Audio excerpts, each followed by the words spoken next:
It's a sport that even grandmas can do, if they're willing and able to try. Chris Heinrich entered the speed climbing event at the Huntsman World Senior Games. She brought her entourage of family, children, and grandchildren to the event.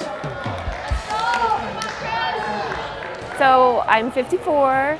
I started climbing about a year and a half ago just because my sons climb and they said they kept nagging me to come, so I was like, whatever, they'll stop asking. And then when I climbed the first time, I loved it so much, and so I've kind of been climbing every day since, and I just love it. Climbing is one of the newest sporting events for seniors this year. The events were held at the Contact Climbing Gym in St. George. We have probably 50% locals and 50% people that have come from elsewhere, which we think is good. We probably have 50% men and women, so that's also very good.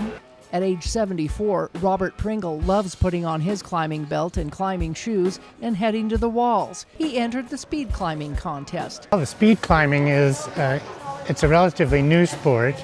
It was in the Olympics this year, so a lot of people got to watch that.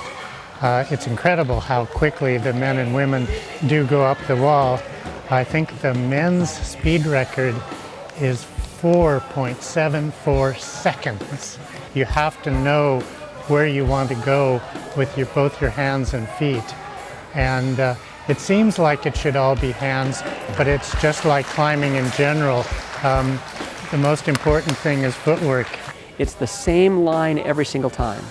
So no matter whether you're climbing it in Italy or whether you're climbing it in France or here or Canada or wherever, the line is identical. And the holds are all positioned exactly the same. So you learn the route to the degree that you can climb it very, very fast. Today's event was lead climbing. Competitors listen to the rules before choosing their colored paths on the walls.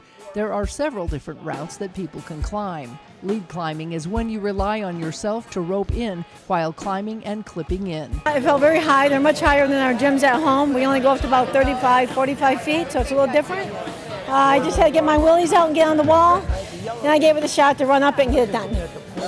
While the experienced climbers make it all the way to the top of the 55-foot wall, others might only make it halfway and still receive half the points.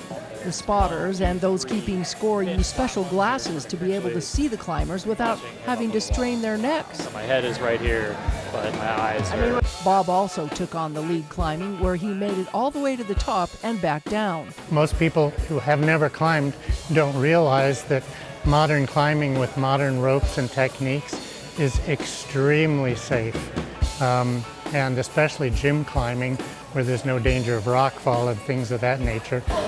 A challenge. My heart's pumping.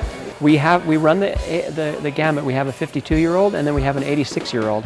So lots of people all the way in between. The largest number of people that are participating are in the 60s. I took a long time off, and then when I heard that they're having this event, I come back again. What do you like about climbing? It's fun. I started climbing in Tennessee without instruction. We just started figuring it out. But pretty soon I was in Yosemite climbing with really good guides, so that helped a lot. Why do you like it? Both mental and physical stimulation. Gives you both physical exercise and mental exercise. So at the end of a climbing day, you're physically exhausted and mentally exhausted in a good way, in the best of ways. It's very Zen-like sport. And judging by today's events, they're expecting this sport will only grow from here. You know, there are a number of aging athletes in the climbing scene who were competitive athletes 20-something, 30-something years ago, and they'll be aging into the 50-plus category over the next 5 to 10 years. So we think that it's just only going to get bigger.